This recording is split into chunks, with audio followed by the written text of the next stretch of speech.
Welcome back, Warrior Family. Yay. We have another fantastic episode for you all today. Mm-hmm. We had an awesome guest. His name is Vincent Lanci. He was, oh my gosh, so dynamic, so passionate, so interesting. Mm-hmm. I can't wait for all of you Warrior listeners to be able to hear from him. And before Abby jumps into her recap, let me let you all know a little bit about who Vincent is. Vincent A. Lanci is a Tampa, Florida based entrepreneur dedicated to shattering mental health stigma. Through speaking engagements, books, and podcasts, he works relentlessly to normalize the conversation on mental health. After being the victim of a near death hit and run accident while on foot, Lanci learned to prioritize his own mental health. At first, there was speculation if he would make it through the first initial night, but as he remained alive, the doubt switched over to that he may need 24/7 aid for the rest of his life, never going to the bathroom on his own, walk, or talking properly again. As he started to recover from a traumatic brain injury, he began speaking in TBI support groups. He wanted to do more to give back. So he launched the podcast, A Mental Health Break, to help others through shared stories. He incorporates the tools he has learned from over 2 years of weekly shows into his engagements. Lanci is a 5-time published author who has also penned 2 books on the topic, Mr. Lanci Talks Mental Health and Mental Health Week, with a 3rd book on the way. Although he does not hold a medical designation, he works with doctors, psychiatrists, and other mental health experts in his books and shows. All right, Abby. So let's launch into a little bit of a recap about this chat. Yeah, so this was, just such an inspiring and good conversation. He starts off, he does share about how at the age of 21, when he was, trying to be intelligent and safe by not drinking and driving, he walked home and was hit by a car. And he woke up in the hospital after being in a coma for over a week. And he was diagnosed with a traumatic brain injury that basically led him to have to relearn how to walk and talk. And so he shares how, part of his anxiety story is noticing all the ways anxiety shows up and knowing how he wants to navigate it. He shares a lot about how he's addicted to his dream of normalizing the conversation on mental health and supporting the younger generations with their mental health. And he shares how the anxiety of being an entrepreneur and growing this big dream pops up a lot. And so some of the things he does is he has a really strong discipline and dedication to his vision. And so he shares a lot about the way he keeps himself organized and the way he sets himself up for success so that he can fulfill this dream. This conversation was just so inspiring. And, what he hopes is for, people to really feel that they're not alone in whatever they're going through, even if it's not the same thing. And so just listening to his story and just hearing all the ways he sets himself up for success was just such an inspiring chat. Yes, I love it. I can't wait for all of you warriors out there to hear from Vincent. His story is so powerful, so inspiring. So without further ado, here he is. Welcome back, Warrior Family. Yay! We are joined today by an awesome guest, Vincent Lanci. Welcome to the show. Thank you so much for having me. Yay. All right. So we're just going to dive right into your anxiety. That's what we do here on the Anxiety Warriors podcast. So share with us a little bit about your journey, how anxiety shows up in your life. It shows up in places where I don't want it, I would say. And now as you get older, you find ways to mitigate that, or when it's coming, find ways to eliminate that feeling. For me, being unorganized is very big anxiety driver for me. I've learned to use a whiteboard and I time block my days so I could stay organized on top of my things. As you guys both have so much going on, it's easier for me to stay focused and stay organized rather than thinking, what am I going to do next? What am I going to do next? Wasting time doing all of that. It just calms me down. And another key thing for me is the morning exercise. When I wake up, I need to get my mental health boost, go to the gym or take a walk where I start thinking clearly, can relax a little and take on my day. When I don't exercise, I feel it's not a good day as far as productivity or happiness. I just don't have that balance. And then when I don't have that balance, I get anxious and we don't want that. Yeah. I love how you started with it shows up in places that I don't want it. Right. So will you say a little bit more about that? Because like I instantly had a flood of all the times and places anxiety shows up and I'm like, no, go away, you know? So will you share a little bit more about that experience? When I have so much to do and I start to tackle a little load, then I find one more task that I didn't complete. That's one example that happens as entrepreneurs. There's a post-it note that gets found at the end of the day, and Oh, now I'm staying up late. Maybe at the end of a work day too, when I'm excited to maybe get out of the house and work, all of a sudden I'm feeling anxious for tomorrow. I got to stop, get my whiteboard out, plan everything out, relax, and it just goes back to the organizational thing because when we're yeah. younger, it's easy to go all over the place. In the beginning of business, we take on so much. We're so ambitious where we may put a little too much on our plate sometimes. And when I do that, if I don't just keep things a little bit organized, I'm going to feel flustered and then it's going to affect other parts of my life. It's going Oh my to gosh. affect other parts of my day. And I need to make sure that, or be mindful at least, that other tasks deserve my extreme attention and effort. Can't let one thing carry over to the next, as made difficult as that Mm. may be. Yeah.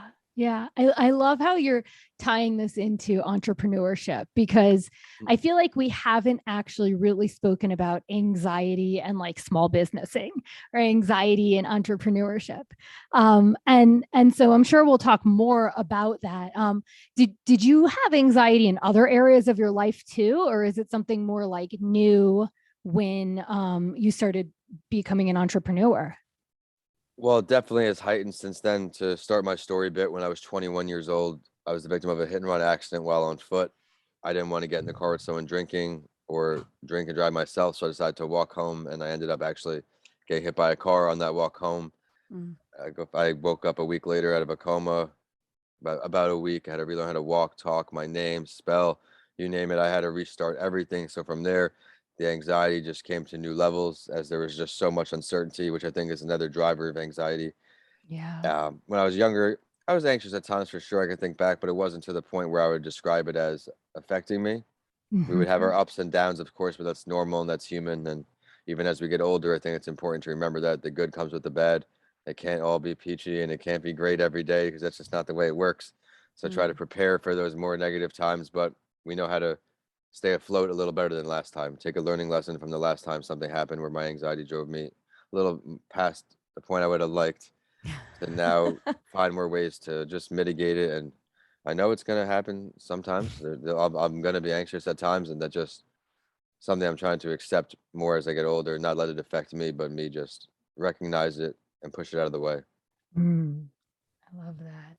Um, wow. I mean, just like you were actively doing something that we've all been taught, right? Don't get in a car with a drunk driver. Don't Yeah. drive yourself. Like you were choosing a way to be safe at 21 years old. I mean, that is just like, I mean, I'm like speechless about that part of your story, honestly. Like I can't even imagine. And then just like waking up in a hospital and having to relearn everything. In life, sometimes expectations always met. And I talk about this in my first book, where when you study for an exam, you expect to get a good grade. When you go to the corner store to get groceries, you expect to put your seatbelt on, get in the car, get your groceries, go home, unpack your groceries. But and for that bar, I left out that night with my expectation to get my bed with my dog and sweatpants and all of that. And unfortunately, my expectation didn't work out that time. But you can either sit and sulk, cry, why me, or you find a way to turn something negative into something a little more positive. And when I spoke at graduation for my MBA, that was my first real speaking gig, I guess you could say. And there was over Mm, 8,000 people, 8,500 Wow. people. So I got those nerves out of the way right away. I felt I had some people in the audience cut to me later that day or after my event. And they say, hey, they really felt what I said and they resonated with it. So I said, maybe I can do this a little more seriously. Started tapping Mm. into my network, getting some paid speaking gigs right away, getting my confidence up. And then you start experiencing the ups and downs in entrepreneurship. And now here we are 8 years later, still You know, kicking and just really focused on mental health and entrepreneurship. That's where I focused on. And I yeah. feel when we talk about just what you said with the entrepreneurship, and people ask me, are you in entrepreneurship? Are you in mental health? I don't feel there is an entrepreneurship without mental health. If I mm, don't have my mental health in line, I don't think that I'll be able to work, let alone much else. yeah. Mm. I'm dying to know, Vincent, like this, first of all, the story, like Abby said, is just so wild. It's so incredible. And I feel like rendered speechless a little bit by it as well. But I just hear so much energy and resilience and resolve from you, obviously, years later. So I'm curious, like, after this experience, right, when you woke up from that coma and you had some kind of understanding of what had happened and what was going to be expected of you from then on to regain your life, basically, literally, like, where do you think you got that inner resolve? I'll tell you something. I'm a short guy. I had a huge leg brace on me because I had a broken tib fib. My, not to be graphic, but tib fib, a bone comes out of your leg and it sticks out. They have to line it back up and they put a rod in so it can grow around it. So I had this thing bigger than me on my leg, and I'm in a bed at the same point where my brain is on a level where my nurse had asked me after the coma, "What school do you go to?" I responded, Pulaski Road Elementary School. And that was where I went to elementary school. So I was a 21-year-old finance student, but I thought I was in kindergarten. But my Wow. brain was a 5-year-old, my body was 21. So there was just a whole bunch of things, like, once you get to the point of accepting it, because you're in denial forever. Like, I didn't do anything wrong. I got hit from behind. You did nothing wrong. And it was someone I didn't know, and he changed my life forever. But from that Mm, point, when you accept that, you're gonna let somebody else, win this bout, quotes, air quote. But my mom took a month off work, was in the hospital with me, my aunts, uncles visiting. So there, you realize that it's bigger than you at some point, and it changed the whole way I look at things. You obviously get a little more serious because you appreciate life in a new way. And now I dedicated the years to just working because of the mental health podcast and the entrepreneurship, because it gives back through shared stories similar to what you both are doing. You're giving back through other people's stories, breaking that mental health stigma. And my whole life I wanted the corner office with the finance job, and then I finally got a taste of it after everything was done, and I yeah. was as unhappy as I ever was.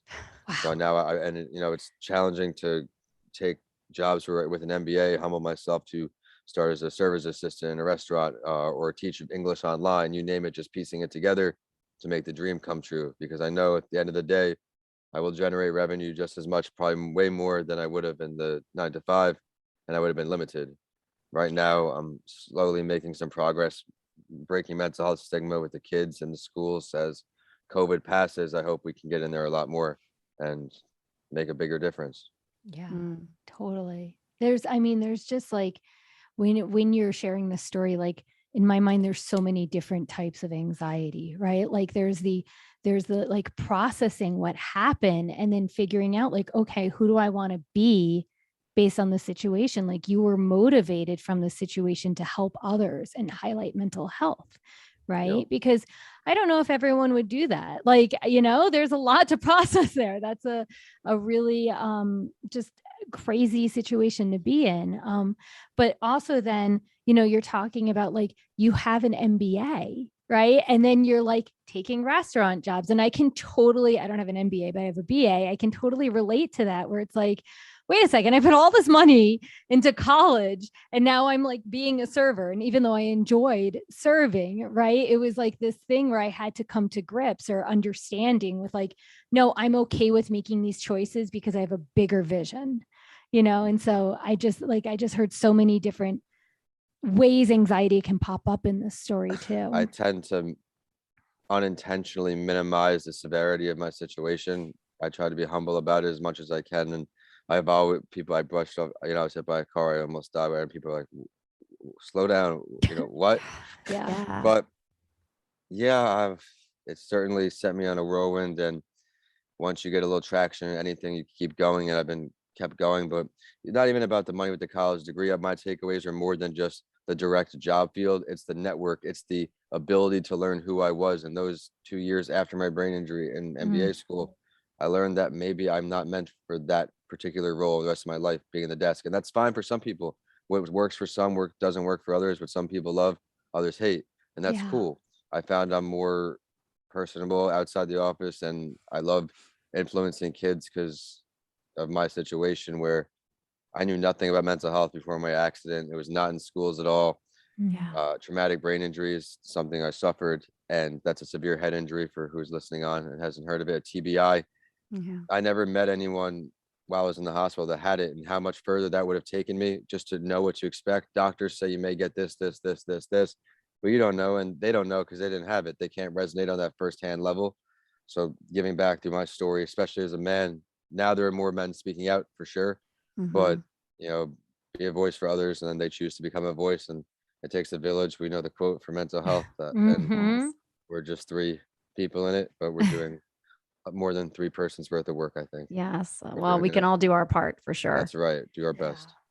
Okay. So I get the very great sense, and I know I'm not making a stretch here, that you are highly organized, Yeah. right? I'm hearing about the whiteboard and just like, the post-it note at the end of the day. And I was supposed to go home in my sweatpants and hang out with my dog. And like, I could totally relate to all of those things. So like share with our listeners a little bit about like what goes on in your mind or your body or your behaviors when, say, you are unable to tackle that last thing, or if anxiety crops up because you didn't finish everything you wanted to for the day and now it's got to be pushed off to tomorrow. So like when you experience anxiety and you're unable to say like have your go-tos like right there, like what goes through your mind?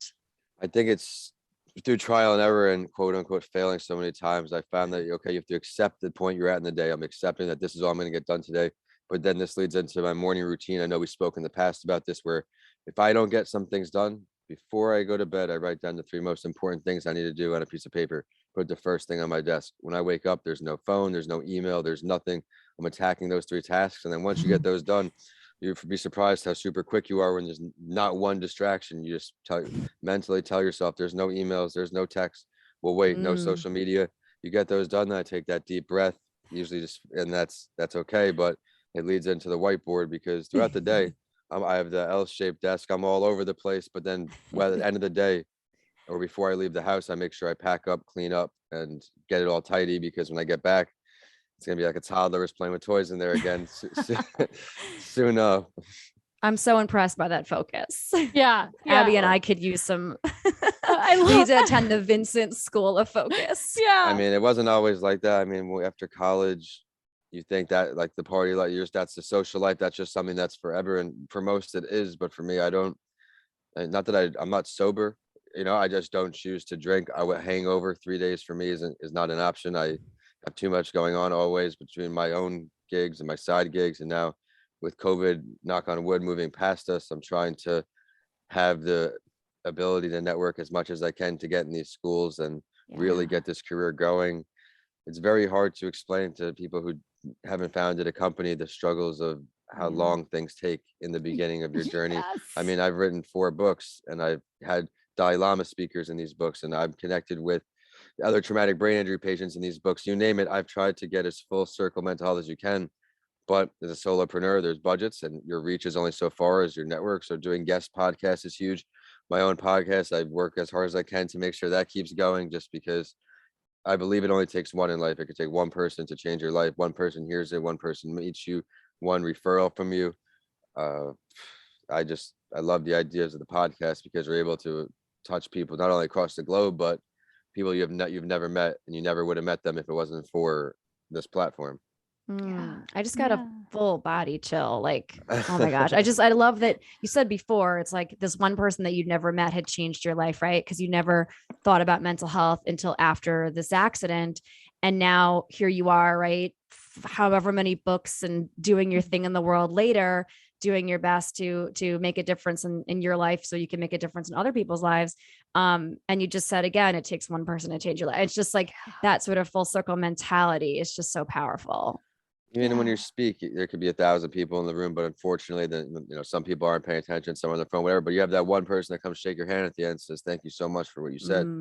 That pushes you. Like I'm sure a little kid come up to hug you at the end of class. It's something powerful, pushes you to the next one. You want to do the next one better, make more value in it for your consumer, your audience.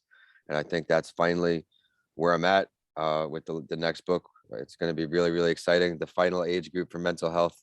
We'll touch on that at the end, I'm sure. But I'm really I'm excited to just find more ways to interact with other mental health advocates. As I mentioned today in the books, I'm just trying to bring people together and help out this next generation. Yeah. I mean, that's really it, right? When we grow up not being taught about mental health and not being taught about feelings and emotions and being told to suppress and dismiss and all of that, it's a lot for us to untangle as adults when we're older and we're like, wait a second. this is anxiety and this is something that needs to be cared for and acknowledged. And, and so I really love how passionate you are about helping the younger generations, because they needed it before the pandemic, but with the pandemic, like they need so much more support. And the first part is like awareness and talking about it and like normalizing it.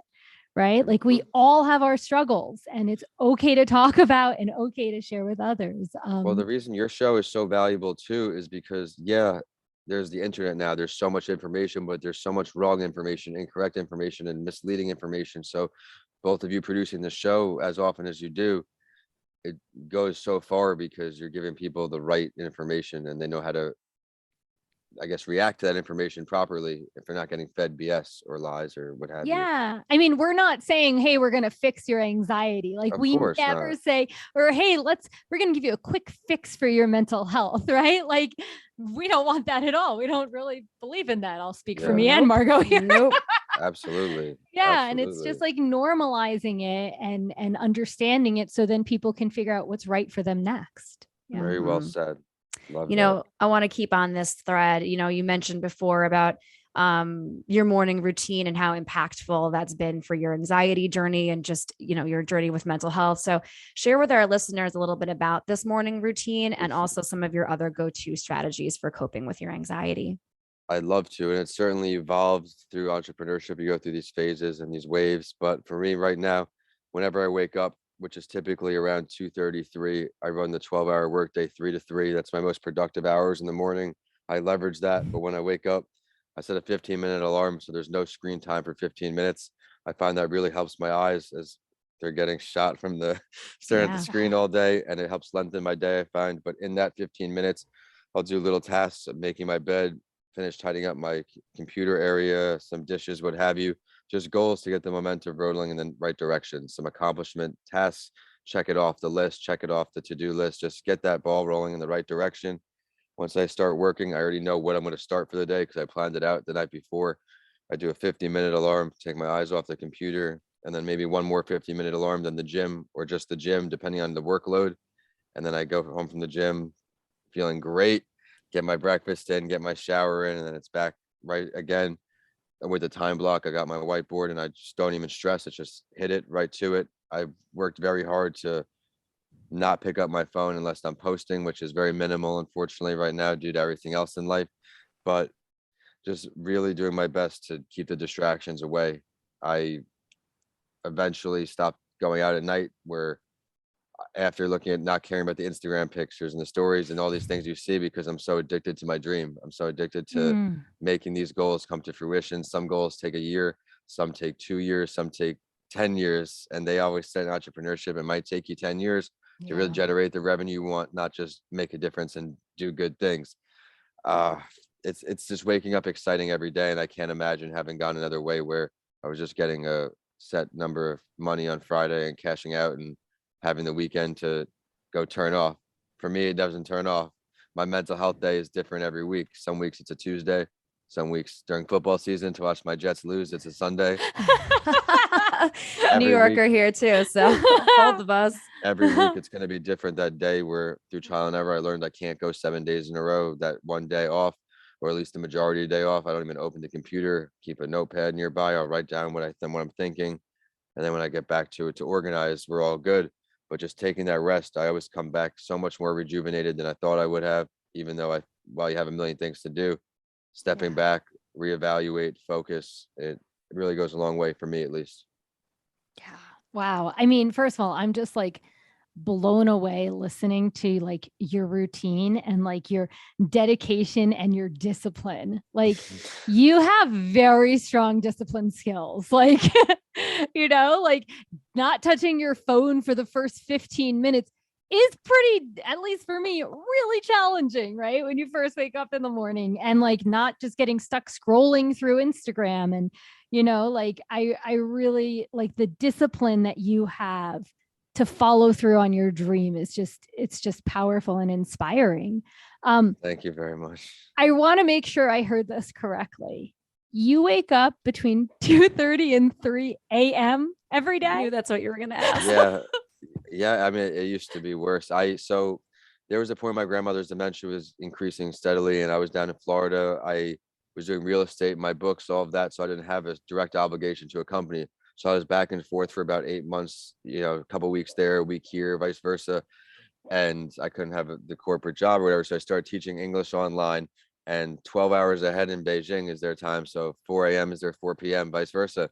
So Ah, I was always an early bird, as even a little kid yeah. with my dad before work, all that good stuff. But I got into this routine where disciplined, and then I got to Planet Fitness membership because they're 24 hours. And then I'm going to the gym at crackhead hours, 2 o'clock in the morning, and there's 3 people in the gym. It's like a wild thing. That's a And lot, I get actually, for that. that Yeah. time of the morning. I was Oh like yeah, waiting for I you to go say to you were the Crunch. only one. I go to Crunch Fitness over here, and I'm there between 3 and 5, and there's 15, 20 people there. Wow. Wow. Yeah, with night schedules. But I had to get, you make sacrifices if you really Yeah. want it enough. And Yeah. unfortunately, it's like a cliche, but people don't really make the sacrifices they need to get out of the situation they're in or create a new situation.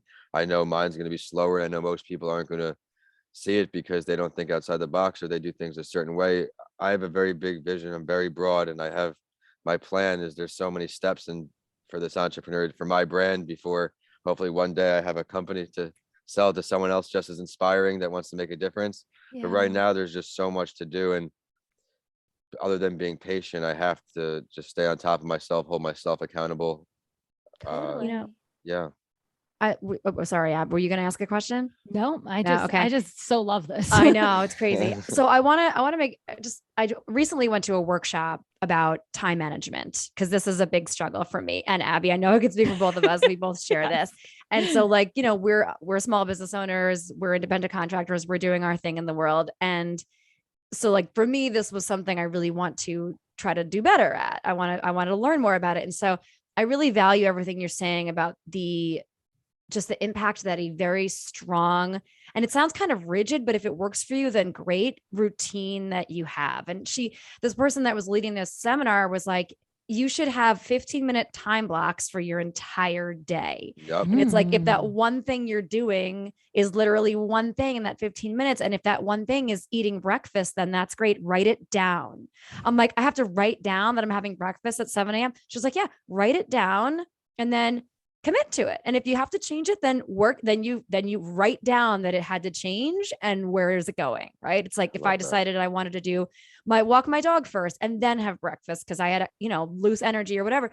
Like, and so it's a new skill it's a new muscle I'm trying to work out. And so like I just feel very inspired listening to how rigid, and rigid just sounds so inherently negative. So I'm struggling to Yeah, come up with yeah. another word, but like it's serious, it's rigid, but it does feel good so far. I will say, like being able to block out my time in that way, even if it's writing down stupid stuff, like, stare at my phone for 10 minutes. Like I'm going to schedule that into my day and that's okay. And then I wind up not having guilt about looking at my phone. Yeah. Right. It's like, so I just love the empowering nature of being able to say like, yeah, this is when I wake up because these are my peak hours. Maybe that doesn't work for Abby or myself, but like what does work for us? And I just love that Exactly. you found what works for you. And that's all any of us can hope for in our anxiety journey and in our mental health journey. You Okay. said that So beautifully too, where it doesn't work for some, doesn't work for everyone, and that's okay. Some people are night owls. I mean, yeah, I get made fun of if I'm out at my side gig at the restaurant. I'm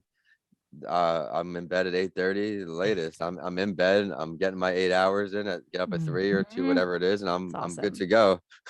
It's so awesome. It really is. Yeah. It's so, I just love how every one of our guests shares such different things. And this Yeah. part of this question is like, what do you do to cope with your stress, your anxiety, your mental health? And everyone shares something so unique. And so, yeah, I value you bringing that back up too, because we all Cool. need something different. And there's no one way to go about navigating life. All right. So you are obviously just such a huge mental health advocate. You're a published author many times over. So, like, tell our listeners what you wish your readers to gain from reading about your story and from reading about your mental health journey. Like, if you could impart like one solid message, what would it be? I hope that you can just take my story and realize you're not alone in whatever you're going through. We may not be going through the same exact adversity, but you can read my story and to not brag or anything. I was a miracle recovery. They didn't know if I would make it through the first evening, and Wow. my back was against the wall. I couldn't even walk. I thought I was in kindergarten. the list can go on, but they, at the end of the day, they may be more severe than other excuses, but they can be used as an excuse. You're still alive. That's a reason to keep going. And for me, my mom was in the hospital with me for that entire stay. So it wasn't just me going through all of that. It was my family, my friends. It was senior year, just a few days before which should have been my last semester. So it was a very exciting time that got thrown upside down. And then you got to move forward. Everybody goes through adversity, and of course, it's easier said than done to put in your rearview mirror. It affects us all differently. We've all been through different situations. We've all come from different places, different backgrounds, different even countries sometimes. But at the end of the day, we are all still human. So when you read my story, Left for Dead is the first one. It's a full breakdown of who I am to introduce you to the world, with a hospital stay where my mom wrote down everything I said, did, ate, and that messed up on for 2 weeks, just to give you the strength that when you go through something, it may be just like this. Maybe so bad you're riding an arm bicycle in the morning to regain your motor skills, thinking you're in kindergarten. But at the end of the day, now I'm a 30-year-old published author, and I'm able to break mental health stigma every day through different interviews, whether mine or lucky enough to be on a show like yours. And who knows how far we'll come another year or two if we don't keep going. So at least do it for yourself, if not your family, if not your friends, if not everybody else rooting you on, whether it's silently or not. Yeah. I love this piece that you've shared a couple of times about how your mom was there with you. It's just like, I mean, I can't imagine her stress and her anxiety and everything, but also just the power of the relationship, and that your mom was there supporting you and cheering you on and documenting it all, is just like, it just, I mean, it gives me chills. I don't really have words for it. It just really deeply touches me.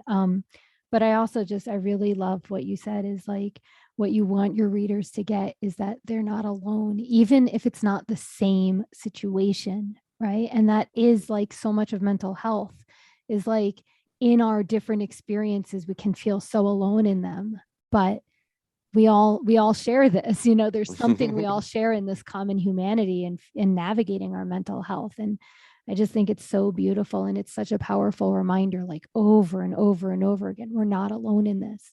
We might not have the same situation, but we do have each other and can have each other as community. Yeah, community. The value of community has come up with every single one of our guests. Certainly, work people, family, friends. I mean, just being able to have a support system of folks that may not have experienced what we have, but can love us through it, and we can all kind of be there for each other, right? That's community. That's community. Is so beautiful. I'm glad you brought that up, Abby. All right, Vincent. So you can go back in time and speak to a younger version of yourself. What would you tell him? It's gonna take time, because everything you want overnight. I was also lucky enough. I started speaking. I was getting $2,000 here, $2,000 here. Using my network for an hour of my time. I'm like, if this is happening now, I don't need to do free gigs anymore. I'm already on the moon. And meanwhile, if I had done maybe even 5 or 10 more engagements for free, just got my name out in the community, it would have gone from 10 to 20 so much quicker. But you live and you learn. You go through all these trials and tribulations, not only as a business owner, but as a person. And through traumatic brain injury recovery, a lot's changed. Still the same person, I feel, but I just have this whole new outlook on life, and many don't really see it. I appreciate life in a different way. I don't waste time doing things I don't want to do. I very just focused on what I'm here for. And right now I've learned that my purpose is most likely helping others feel more comfortable speaking about their mental health, more comfortable on their own business journey, and overall just more confident in life that, hey, I'm still breathing. I got this. I may have to make some changes. I may have to figure out how to do it differently. But if I give myself the confidence, I can do it. Yeah. Wow. I'm still breathing. I got this. That's gonna stick with me. Yeah. I like it's gonna take time, right? Yeah. Like, because sometimes we get so excited for stuff and we just like want it instantly. We go on Amazon and we can get it in a day, right? But small businessing and entrepreneurship is like, no, we don't have an Amazon cart for that. Like, we have to like put in the practice and put in the patience and go through the process and really know that it's going to take time to get where we want to go. And then I love that you added the like, and you live and you learn, right? So part of the process and part of the taking the time is learning while you do it, you know, so you can apply what you've learned to the next step on the journey. Yeah, so good. So good. Yeah. All right. So we are warriors here. We call ourselves anxiety warriors. It makes us feel stronger and more capable and more confident in the fact that we have this shared humanity, right? It may not be anxiety. It may just be understanding our mental health better and making space for it and continuing the conversation around destigmatizing it like you do as well. So what does being an anxiety warrior mean to you? It means not letting your anxiety ever define you. Find ways to mitigate it, as we spoke about the whole show. Find ways to not let it define you, but for you to define it. You know it's coming, so what? I know what I'm going to do to counteract it. And again, being an anxiety warrior, I think, speaks that you realize you're not alone. You've spoken about it. You're getting your story out there, and you're finding ways to hear other stories. I'm learning from you both the whole episode, and just that it's never going to overcome you. As best you can, that is. Yes. Yeah. Woo. Sparkles. Yeah. Sparkles. not gonna let you not letting it define you. I love that. And like as you were speaking, I just like kind of pictured, I don't even know, like martial arts or like I know it's coming and like you have a block up, right? And then like but we're ready. You're like prepared for it, you know. It doesn't mean you're gonna like beat it down, but you know like how to move with it. Like, oh, it's coming. Okay, maybe I just got to move to the side, or you know, the way you said it, I had this whole vision in my mind of just moving with it. Yeah. It's like, I know it's coming, but so what? I think is what you said. It's that's powerful. Right. That's powerful. I'll turn my phone off on airplane mode sometimes if I don't want if I feel like anxiety's about, just turn my phone off. I'm done with work for the day. I don't have anybody to speak with. You can email me and I'll get to it tomorrow. Yes. Yeah. Oh, so boundaries, right? You need boundaries to. Well, not too long though, where I let keep people waiting. Then the inbox builds up, of course. But if I can't answer the email right away, I don't want to, half the answer to you. Got to give it the time it deserves. And if I'm not in the right headspace, then I've learned from being, making rash decisions if I'm busy or angry, and nope, just let it sit. Get to it in the morning. Yeah. The world isn't going to end if you don't send that email. That's always my narrative. I'm like, I can't put this off till tomorrow. This person probably isn't really thinking that hard about it. Right. Okay. All right. So Vincent, this has been such a great episode so far. So much fun. Or at least maybe not so much fun yet, although I feel very energized after listening to your story. We don't always, sometimes, the main part of the interview ends and it's kind of like, whoo, that was heavy or that was intense. And everyone's story is that to a certain extent, but I don't know. I feel very energized. So I'm excited to get into lightning round questions. Lightning round. Right. Where we are going to just, that's our lightning sound that you can tell. We have all the technology capabilities here. So Abby and I are just going to go back and forth and ask you a fun, get to know Vincent kind of question. And you do not have to answer quickly. You can take a pause, take a breath, take a beat, and share. All right. So ready to have some fun? Let's do it. All right. Okay. You want to go? You want me to go? I want you to go. You're on okay. First. I'll go. All right. So you host podcasts. Yes. But let's just pretend that your podcast is about anything and everything. Okay. Mm-hmm. So if you could have any guest on your podcast to talk about anything, who would your dream guest be? And if you want to do like your top 3, you can do top 3 because I always have a hard time picking one. So this is a good question, Abby. Yeah, and it's interesting because I've never thought about this, even though I do ask something similar. I've never put myself on that other side. Let's see. I think I could start with one off the bat, and it was a recent Spotlight story I looked into, is Jackie Chan. And the reason I say this is because I discovered he had a traumatic brain injury as well. I learned that obviously he does all his own stunts and he doesn't want stunt doubles, but there's a film where he actually almost died apparently, and he had this traumatic brain injury. So I'd love to hear how he rebounded, what he went through, and how all of that really happened, because he obviously kept thriving and winning until his 70s, or he's he's just crushing life. So it'd be great to hear, and strictly on the TBI reasoning there. Yeah. Love that. That's a great choice. I'm sure he'd be such an interesting guest. Mm-hmm. Yeah. Okay. If you could attempt any profession other than your own, you're no longer an author, you're no longer a podcast host, you're not doing any of those things. You could attempt literally anything in the world. You don't have to be good at it either. Or maybe you step into it and you're automatically good. It's just natural talent. Like, what would like your alternate universe dream profession be? Well, I would say athlete, but I'm 5'6", so I can't say that. Wait, I mean, wasn't there? Come on, wrestlers wasn't are kind of small, right? I don't feel like know. I remember a really like short basketball player. It wasn't Scottie Pippen. Yeah. Muggsy Bogues. Yes. He was like an outlier. Any job that I could do. And you would be automatically good at it too. Automatically good at it. I think acting would be fun to be in all these cool roles. You know, growing up on the awesome Adam Sandler movies, I think it would be fun to have played some of those roles. Okay, now follow-up question. What's your favorite Adam Sandler movie? Oof, loaded question. Yeah.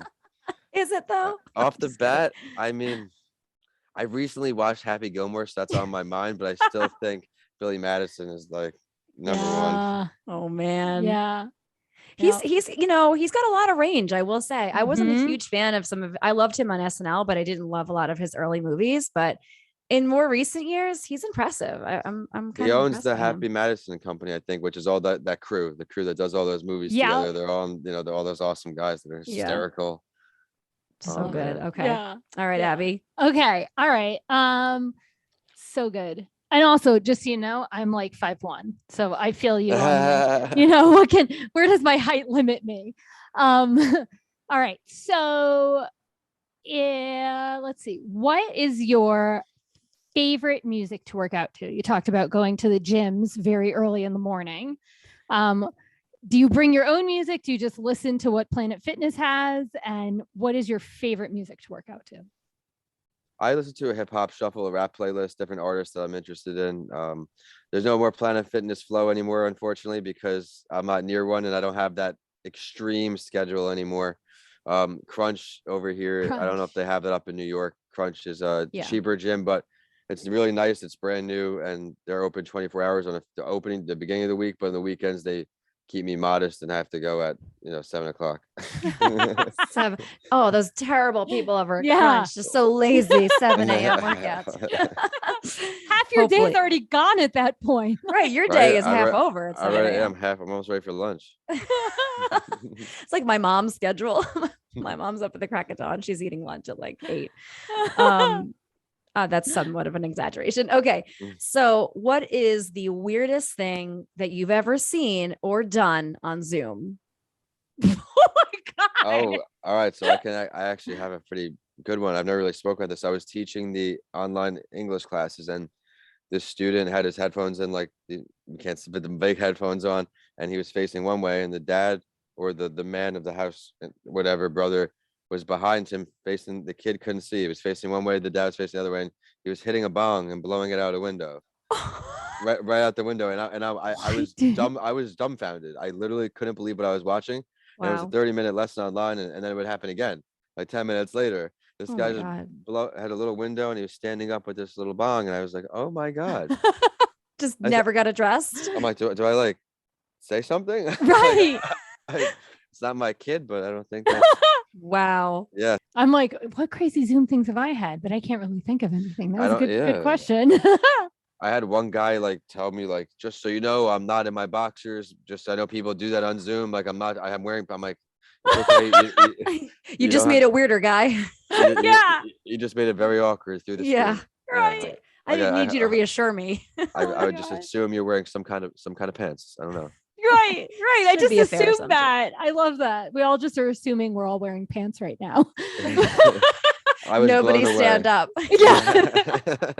That's so funny. Oh my gosh. Okay. So final question. So you said that if you could have another profession, it would probably be acting. So if you could replace an actor in a TV show or a movie, who would you replace? What TV show would it be, or what movie, and who would it be? I think I would take any character in Entourage. Do you remember Entourage? Yeah, of Oh, wow. With course. Jerry Ferrara as like a young guy Yeah. and Vinny Chase and Johnny Drama. That show was I rewatched that probably 1,000 times. It's Wow. Nice. Entourage. Yeah, I mean, All right. I don't have anything to play it with right now, but the DVD sets are still out. Mm-hmm. Yeah, yeah, I Yeah. love that. Okay, so any character, you take any of Or we them. could We could just be Tony Soprano in The Sopranos. That would be iconic, right? Mm, Definitely iconic. Rest in peace. I don't know if you were fans, but the movie came out and it wasn't that it was disappointing. I just expected a Soprano movie, and it was another character, Moltisanti's story. Ah, Was the movie was on? So that was nice. it was okay. That was still good. yeah. Yeah, it's always hard when they come out with stuff after the fact. You're like, is Is it it a Yeah. money ruining grab? it? Is it a Is money gonna- grab? Do I watch it? Right. Right. Right. I didn't see the new Matrix. I was going to. I We watched we all heard those. disappointing things. Yeah, the after ones. But hey, good for them. Yeah, right. I mean, right. They're gonna do what they're gonna do, whether Yeah. or not we They're gonna watch. make it. They're gonna make the millions of dollars no matter what. So Yeah. All right. Do I have one more? You have Or- one more. Okay. Here's my last or the last question. Last question. all of the right, lightning last round. question. Okay. Let's do it. What is the best advice you've ever been given? Hmm. I think it goes back to what I said before, where it only takes one, and it originates from baseball. Actually, we were very competitive, younger, playing every day of the week. We were going to the We won our district for the Williamsport tournament that's on TV, the Lily World Series. You know, if we won New York State, maybe 4 wins later, we would have been on TV. Yeah. My manager, Coach Tom, it only takes one. You know, one hit, one error, one something, and the Yeah. game's all changed. And that applies Mm. really everywhere I go. Where one person listening to this podcast could reach out to me that's a superintendent or something and want to bring me in for their students, or a teacher want to buy some books for their class, or you name it. You never know who's on the other end of the mic. That's You want to be right. on as many as you can guesting, but you don't want to overload yourself, of course. And with me right now, it's grind time at my part-time opportunity. So all my podcasts are lined up like this today, Zooms today, and just how bad do you want it? Do you want to make time or do you not want to make time? And for me, this Yeah. is something I was honored and humbled to be asked on. I had such a good time with Margot on my shows, with her book and the mental health journey. She Mhm. did it all for me. So I'm honored to be back here right now and speak to your Yes. audience a little bit. So thank you again to you both. Oh my Thank gosh, it's been such you. a joy, so much fun. All right. So before we ask you to share with our audience where they can find you and all the amazing stuff you have going on in the world, we love to ask all of our guests to share a win of the week, just like something awesome, positive that went your way this week. Mhm. Win of the week, I had a former ghost email I thought was ghosting me. I had a very interesting business opportunity, present international opportunity, and people get busy, so you don't know if they're ghosting or not. And I reached Right. back out, just following up, and she said, "Thank you so much for following up. I've been so busy, blah blah blah." So tomorrow, actually, as we're recording this now, we have our Zoom at 12 o'clock. She's Yeah. on West Coast, so 9 a.m. for her, and I'm hoping it comes a little more to fruition. It's a very That's big awesome. opportunity with the books, and just like everything else, gotta stay patient, optimistic. Yes. I've my cold networking. Everything I do is cold messaging, cold everything. I take 1% and I move forward. But you just gotta use it as practice for the next one. Every no is a practice for the next yes. And eventually I know it's gonna snowball where I'm gonna get 3 or 4 in a row, and then things are just gonna change. But for right now, we're just gonna keep focused on the mission. Totally. Yeah. Yeah. All right, Vincent. So tell our listeners where they can find you, give us the lowdown on all the things. Yeah, easiest place. Thank you for the opportunity to do so. Is vincentalanci.com. VincentAlanci. My handles are at Vincent A. Lanci. If you're on YouTube, please give me a follow, and I'll give me a follow back on there. I love interacting with people on YouTube. I had the shiny object syndrome with Instagram for way too long. Never led to any revenue or anything. And now you lose followers every day. You don't post the algorithm. It was the hardest 100 subscribers I've gotten. I'm at like 98 or 99, but I host a writing show on there that is video. Margot was a guest on there. I have some clips from my podcast, my speaking engagements, a lot of exclusive stuff I've been putting on there. Stay tuned for some more good stuff, as book number 5, the Mommy and Me mental health book through early reader, is set to come out this year. We've had some illustration delays and some other issues, but that's entrepreneurship. You got to keep the ball rolling. Now it's just going to come out this year. And holiday season, we're working on a kid's toy, which is exciting too. Can't say too much about that, but Wow. there's some exciting stuff in the works. And again, I just want to thank you both for the opportunity to join your show, speak to your audience. I've had a great time with you, and I look forward to seeing what's next from you both. Yes, and Yes. back at you. This has been such a Yes. joy. I'm gonna leave this Zoom with like, oh my God, what haven't I done for my business today? Yeah. Like just like Yeah. looking around for some more stuff to do. I feel so motivated. So thank you Yes. for that. Thank you for Yes. the kind words. Um, Motivated and like, how can I improve my discipline? Like there's a step I can so take, great. I love Everyone it. go follow Vincent on social and YouTube. He has such Mm-hmm. inspiring content over there. All right, Vincent. Well, thanks again so much for being on Anxiety Warriors podcast. We really appreciate your time. Hey, thank you everyone for everyone listening on. Thank you for tuning in. Thank you. Bye. Oh my gosh, Warriors. What an episode. Yeah. I mean, Vincent, I think is the most driven, passionate, like just energizing speaker Mhm. we've had when it comes to everything he shared. It's just, he was just dripping, like oozing with like positivity and just like he's such a self-starter and motivated. And it's just, oh my gosh, it just blows my mind. Like re-listening to his whole journey. Yeah. Yeah. Yeah. I mean, it's just so powerful. To take like one moment in your life and have it totally transform you into this way where he's just so driven to fulfill his dream. It's just, Yeah. really powerful. The most focused person. I mean, explaining to like 2 adult women with ADHD how like it's just like, oh man, he's really shed so much light into all of the things that I think that many people out there, many warriors listening, I'm sure could relate to. But Mhm.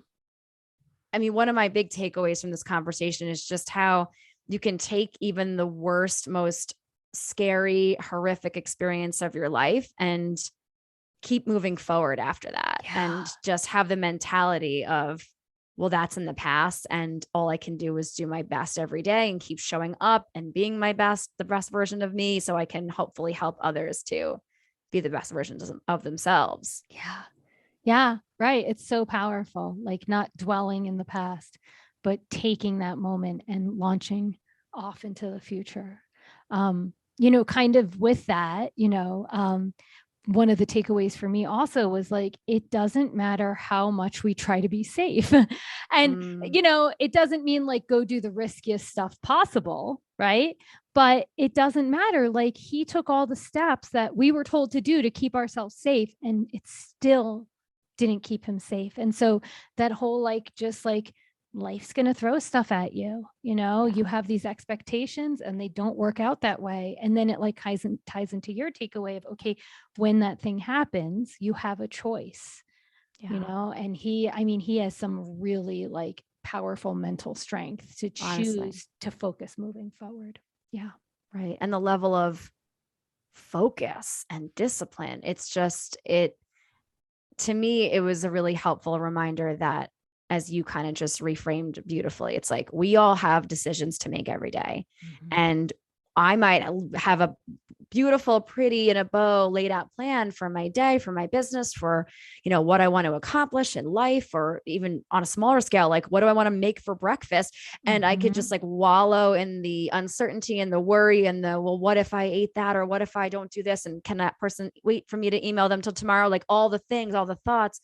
But he speaks in such a way that reminds me like, okay, I can actually take control of all of it by simply just being really organized Yes. and writing all the things down.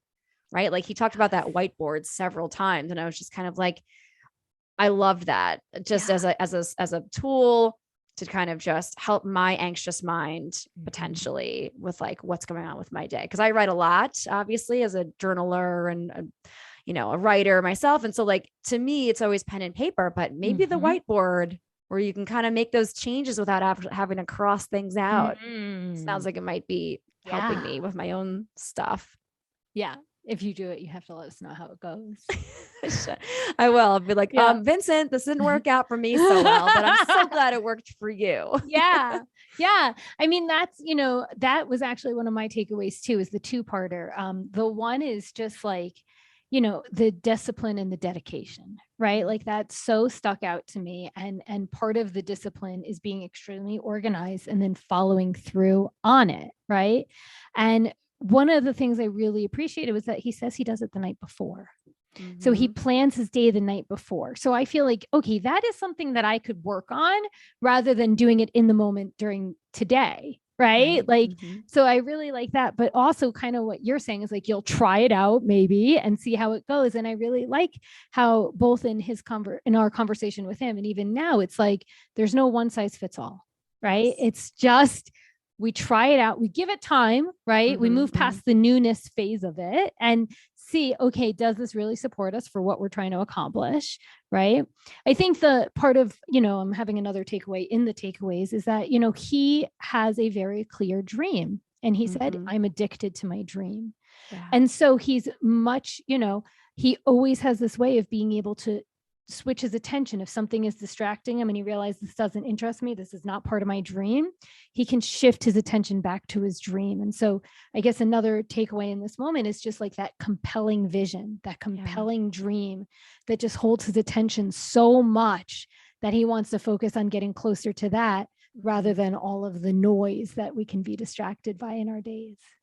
Yeah, it's taking aligned action too, right? It's like being able to have that rigidity a little bit to keep yourself on track, but also understanding that sometimes things like those things we didn't expect, they show up anyway, causes anxiety or other big feelings or emotions. And so we need to be able to, hit the ground running even when those roadblocks show up. And I think like all that we're saying in remembering this chat with Vincent is that we can set ourselves up for the best version of ourselves tomorrow by getting really clear and organized on our vision, our dream, and what we want to accomplish in the near term and also in the future. Yeah.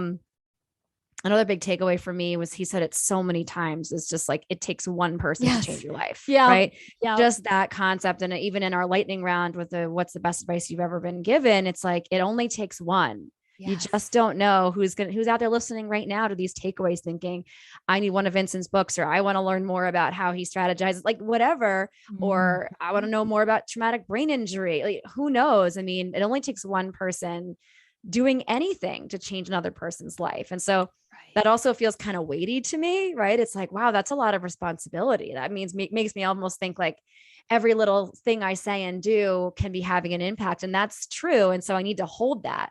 But at the same time, I can wield that concept for just the greater good, right? Just like, it's a great reminder for me and for all of us warriors, the things we say and do impact our world, our environment, our friends, our family, our community, the people around us. And how can we wield it, right, to be the best we can be? Yeah. It just so powerful. Yeah. I mean, that was like my final takeaway too, was that line. I like wrote it and underlined it and, I really appreciated that idea. And, it's one person like to change a life, but he didn't say for positive or negative, right? He didn't say for good or for bad, right? Yeah. Like that holds a lot of power. And when he was talking about that, I did think about like the few people in my life that like I like treasure and hold very close to my heart because they made such an impact in my life. Right. Yeah. And there's a lot of people that have made impacts throughout my entire life, but then there's like those ones that like really stay with you. And I guess along with just that, like one person to change a life, the other part that I really liked was the be a voice for others so that they can become a voice. Right. That kind of, I feel like ties into the one person, right. And that one person can be a voice for others until those others find their own voices and stuff. And yeah, I mean, he had so many good like quotes and pieces of advice. And like, I feel like I'm going to have to listen to this multiple times just to really like get it all out and handwrite it down and be like, yes. Yes. No, it's true. So much quotable content. Yeah. And just valuable lessons kind of wrapped up into a memorable statement, right? It's like, if you warriors listening, take anything away, it's like our actions, the things we say and do can have a great impact, right? Or can have an impact on the greater good or the opposite. And so that's a choice we have to make, and we can make it in service of others. And it's clear how dedicated he is to advocating for mental health and destigmatizing, the conversation surrounding mental health. And I have to say too, I also felt very appreciated. I know that that sounds really shallow and Yeah. whatever, but like he said multiple times how grateful he was to be able to chat with us, and that means a lot. So I know you're Yes. listening, Vincent, and just for everybody out there, it's like just saying out loud that you're grateful to have the conversation, right? That you're grateful to be heard, that you're grateful for the space. Mm-hmm. It can really it can change people's lives, right? And that's Yes. what we're all hoping to do, is to, even in some small way, have an impact for the greater good on others. Yeah. All right, well, warriors, we hope that you love this episode as much as we loved having this chat with Vincent. Thank you, Vincent, for being with us. If you would like to connect, join us over on Instagram. We're at Anxiety Warriors Podcast, or you can shoot us an email at anxietywarriorspodcast@gmail.com. Shout out your wins of the week, topic ideas for us. Hit us up if you're interested in being a guest on our show. You have an anxiety story or journey that you'd like to share on our platform. We'd love to connect and hear more about your journey. If you can, we know you can, please smash that 5-star rating on Apple Podcasts or Spotify or wherever you tune in. Like and subscribe to our YouTube channel, and hop on over to the show notes and get yourself some swag, your Anxiety Warriors podcast swag over on our Threadless shop. We got some awesome merch over there. Heading into the warmer months here, it's like grab yourself like a t-shirt, a tank top, maybe a beach towel, something fun with like a cool logo on it, and you'll be supporting us and our show and our work, and we would so appreciate that. All right, warriors, we love you so much. Thanks for journeying with us. Yes, thank you all so much for going on this journey with us. We're so grateful y'all are here. Till next time.